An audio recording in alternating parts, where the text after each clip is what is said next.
ke judul berikutnya. Ini tentang psikologi ya. Sigmund Freud dan ilusi Tuhan saat psikologi mulai menafsirkan agama.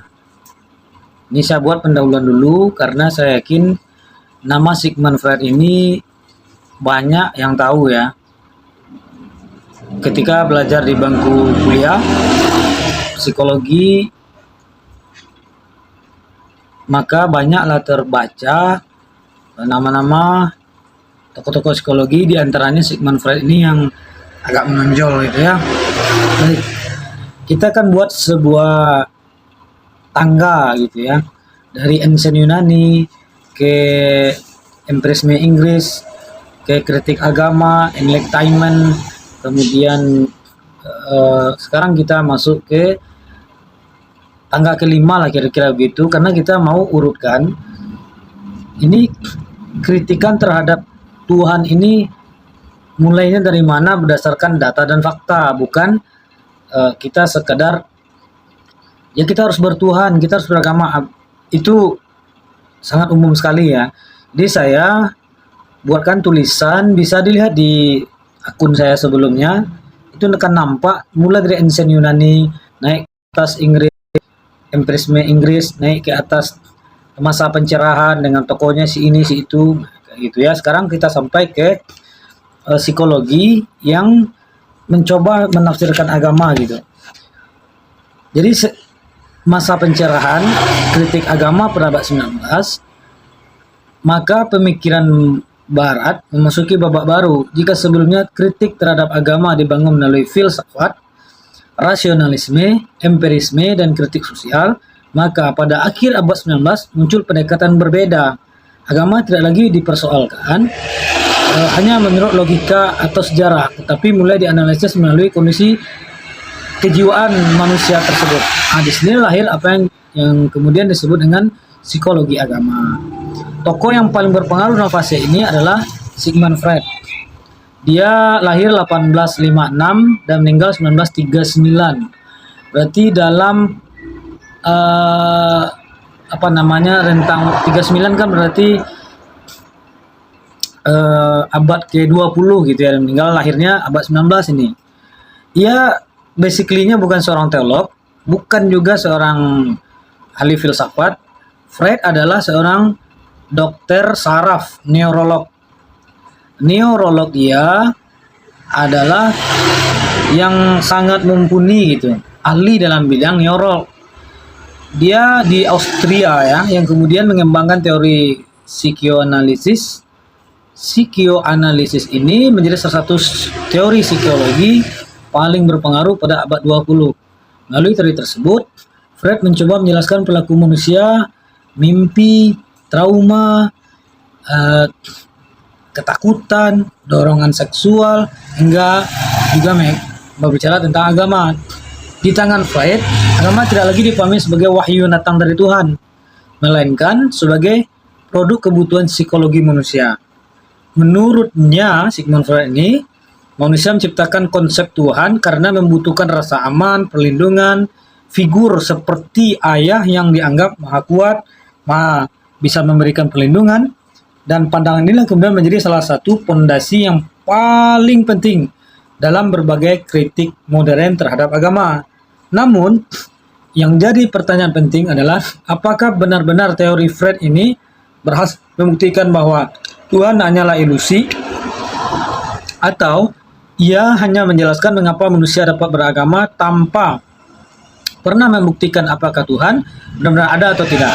Pertanyaan inilah yang akan kita fokuskan dalam tulisan ini. Jadi saya garis bawahi dulu satu-satu ya. Agama yang dimaksud di sini sangat besar kemungkinan bukan agama Islam, tapi agama Kristen. Sebab kritik-kritik dari masa pencerahan, empirisme Inggris, dan bahkan ancient Yunani itu banyak bersentuhan dengan agama Inggris yang berkembang waktu itu di Barat. Oke, saya belum menemukan irisan langsung yang saya bahas dalam perkembangan pemikiran terhadap kritik agama ini langsung kepada Islam, belum. Bukan juga artinya Islam belum ada waktu itu. Ya jelas, sudah ini kan 1800-an. Sementara Islam sudah ada lama sebelum itu ya. Ini penegasan yang perlu saya sampaikan gitu. Selanjutnya di tulisannya panjang ya. Ini kan saya juga membacakan tulisan yang saya bikin sendiri. Nanti silakan kalau ada dari tulisan ini, sebaiknya Bapak Ibu baca tulisannya. Kalau ada yang mau didiskusikan, komen di bawah.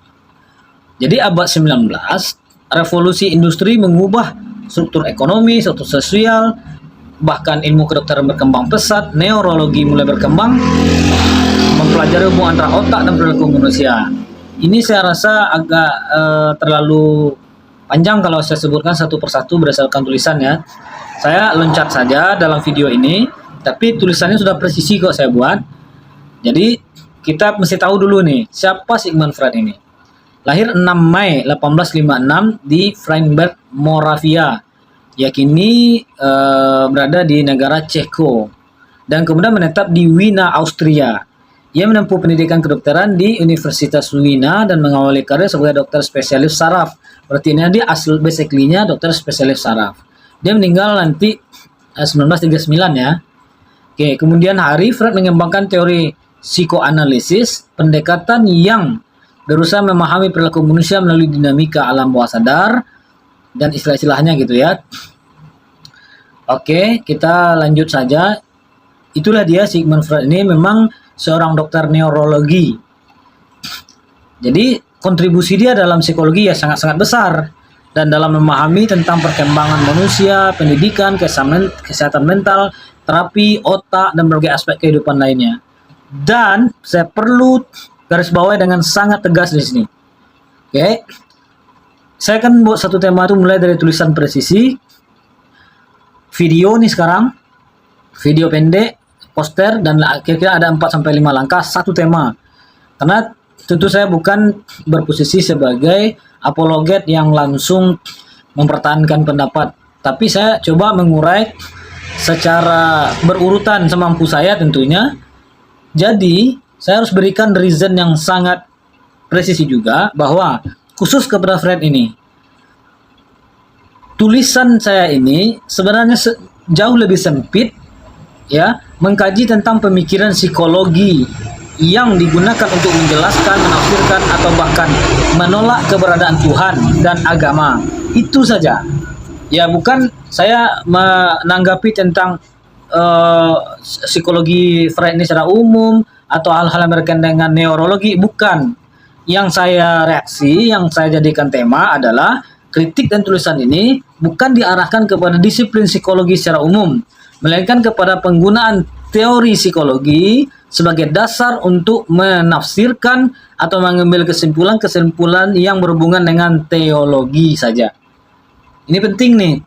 Nanti jangan-jangan baca nama Sigmund Freud, dia kan ahli psikologi, bukunya banyak, dipelajari sampai sekarang di Indonesia. Oh ya, tentang itu benar. Tapi saya nggak nyentuh itu. Yang kita atau saya sentuh adalah bagian yang terkait dengan teologi saja.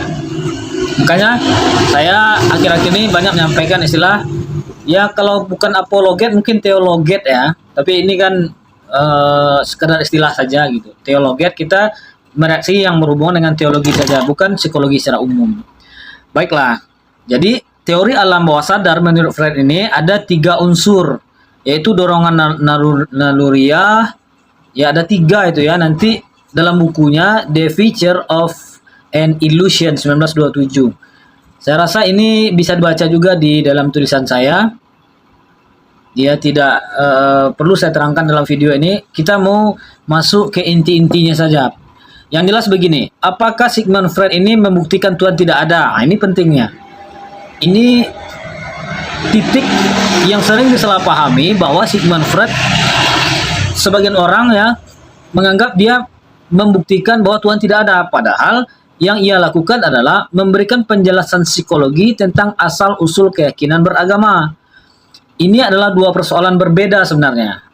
Seseorang dapat menjelaskan mengapa manusia percaya kepada sesuatu, tetapi penjelasan tersebut belum otomatis membuktikan bahwa objek kepercayaan tidak ada. Jadi itu yang sangat penting sekali, bahwa ketika Sigmund Freud memiliki contoh lagi nih, contoh. seseorang dapat menjelaskan mengapa manusia mencintai ibunya melalui hormon. Oke, ada hormon tertentu yang membuat seorang anak dan ibu itu menjadi dekat.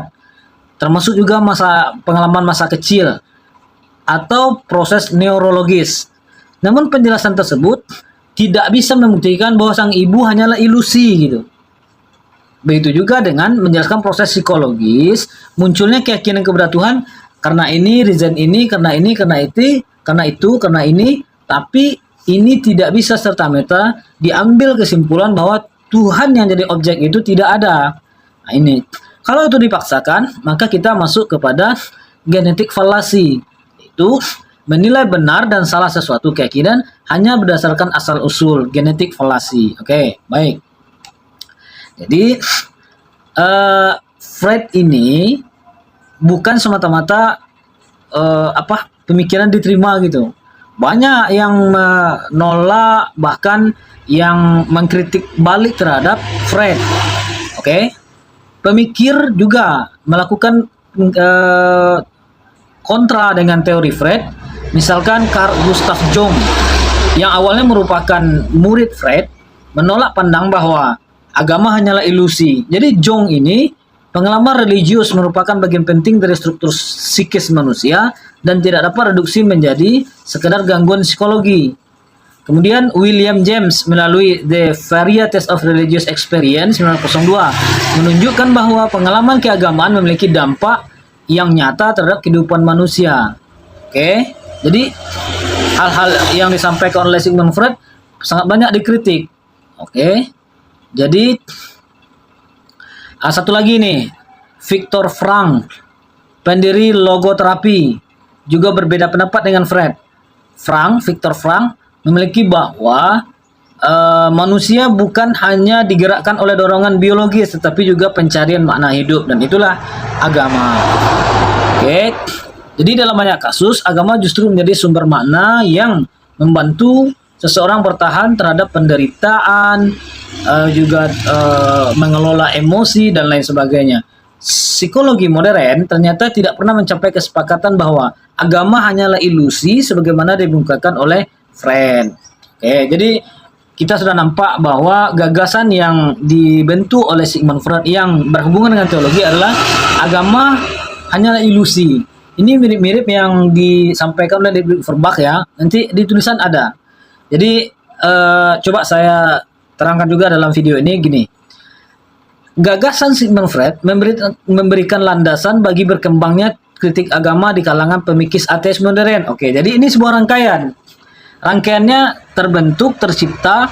Ini bisa kita buktikan dengan data gitu. Oke, sampai nanti ke 4 serangkai atau New Atheism ya. Jadi dari Freud menuju New Atheism misalkan ya 4 nama ya.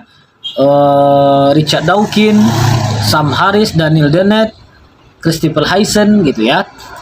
Jadi jika Ludwig Feuerbach menjelaskan agama sebagai proyeksi manusia, Ludwig Feuerbach sudah saya bahas beberapa hal tentang dia ya. Ludwig Feuerbach membahas tentang agama adalah proyeksi manusia. Ingat, ini Ludwig Feuerbach nih punya kerja. Perjalanan pemikiran Ludwig Feuerbach ini diteruskan oleh sejumlah tokoh yang lain sehingga menjalar sampai ke abad 21. Muncul gelombang neo-atheism, nama yang saya sebutkan tadi. Richard Dawkins, Sam Harris, Daniel Dennett, dan Christopher Hitchens. Namun penting dicatat, neo-atheism tidak lahir begitu saja. Inilah rangkaiannya. Ya, itu sudah poinnya. Anda bisa lihat, saya ingin sekali nih, orang-orang yang sebagai saya anggap penyambung lidah ya, penyambung lidah dari 4 orang ini. 4 orang neo-atheism nih. Ya, Anda Bapak Ibu atau siapapun gitu ya.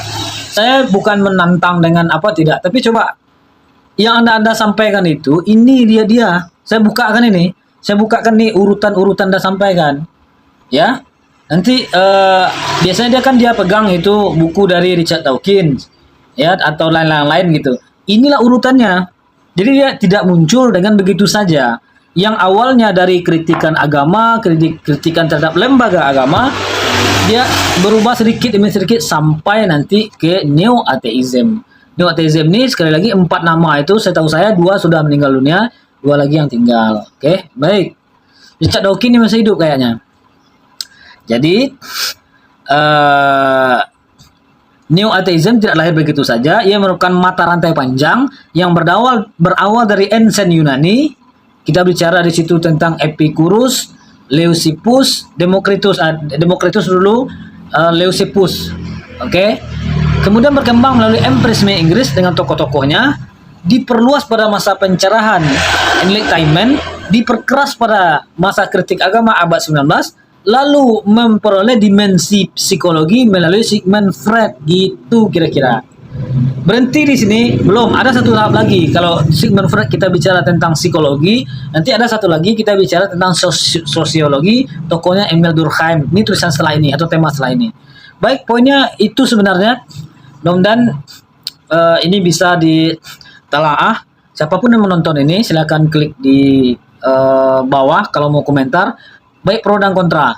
Jadi saya membukakan bahwa kritikan-kritikan agama terutama di Indonesia yang dengan entengnya menyampaikan seolah-olah agama ini terbelakang, agama ini nggak menuju kepada prinsip-prinsip yang bersesuaian dengan new atheism atau ateis atau agnostik atau liberal atau sekuler atau yang semacam itu. Ini awal-awalnya begini, secara urutannya begini. Baik, tapi saya di setiap tema, khusus di tulisan, sangat-sangat berpesan ini kepada orang anak muda. Belajar psikologi, oke. Belajar filsafat, enggak masalah. Sains, sejarah, berbagai cabang ilmu lainnya dengan sungguh-sungguh, itu sangat bagus. Apalagi belajar bahasa. Semakin baik kualitas cara berpikir kita, juga akan meningkatkan taraf berpikir kita dan mudah-mudahan berefek kepada ekonomi dan lain sebagainya. Namun, nih, jangan langsung gesa-gesa menganggap setiap teori atau yang diberikan pemikiran khusus dari Barat itu dianggap langsung sebuah kebenaran. Anda nanti bisa memetik agama, ada agama kolot lah, agama apalah gitu ya. Jadi intinya kalau kata orang Minang, kok mani jangan langsung diluluh, kok pahit jangan langsung dimutahan. Pemikiran seperti Sigmund Freud ini ya sangat-sangat mengkritik agama. Bahkan agama dianggapnya sebagai ilusi. Oke? Tapi kalau ketika kita baca rinci, kita telaah pemikiran dia dengan sangat dalam, tidak begitu sebenarnya yang dia sampaikan oleh Sigmund Freud ini. Kira-kira begitu ya. Jadi ketauhidan atau keesaan Allah, agama, terutama agama Islam, ini agama yang benar, gitu ya. Jadi kita counter dengan memberikan data dan fakta bahwa orang-orang yang sekarang ini, terutama di Indonesia, yang mencoba untuk menghambarkan agama melalui penyambung lidah. Saya suatu saat akan baca nama-nama mereka ini, bahkan saya akan berikan reaksi. Misalkan saya buatkan ini akunnya, ini tokonya, ini pemikirannya, saya akan counter. Tapi saya mau selesaikan dulu jenjang ini, minimal ada 10 tahap. Dan ini baru nomor 5 ya. Nomor 6 nanti kita bicara tentang sosiologi, tokohnya Emil Durkheim. Kalau sekarang kan psikologi. Jadi mudah-mudahan agama kita dan tauhid kita, akidah kita, teologi kita kepada Allah Subhanahu wa taala yang esa tetap terjaga. Karena semakin hari ya semakin banyak yang menghamparkan agama, terutama melalui corong-corong penyambung lidah. Yang Indonesia semakin hari semakin banyak orangnya. Penutup begini. Kalau sekarang kita lihat apologet sudah banyak ya mengkonter agama Islam dengan agama lain, agama Kristen dan lain. Kita ambil satu contoh lah gitu. Ketika seseorang misalkan melihat, oh ini berarti di agama lain, agama apapun ya, selain Islam, oh ini salahnya di sini, salahnya di sini, salahnya di sini. Sementara satu sisi dia nggak mau masuk pada Islam dengan alasan apapun, misalkan karena alasan belum bisa terima Nabi lah, atau yang masih terpengaruh pemikiran orientalis lah, atau apalah, maka posisi yang diambil adalah netral. Inilah yang saya coba ini. Bukan saya coba-coba berdasarkan data dan fakta. Kalau pemikirannya makin liar, menjadikan agnostik misalkan, atau dalam bahasa saya sedang belajar dan lain-lain gitu ya. Tapi faktanya begini, bahwa agama ini memang sudah dikritik dari zaman ini, sampai nanti kepada neo atheism ya, sampai sekarang. Oke, mudah-mudahan manfaat. Nanti kita sambung lagi dengan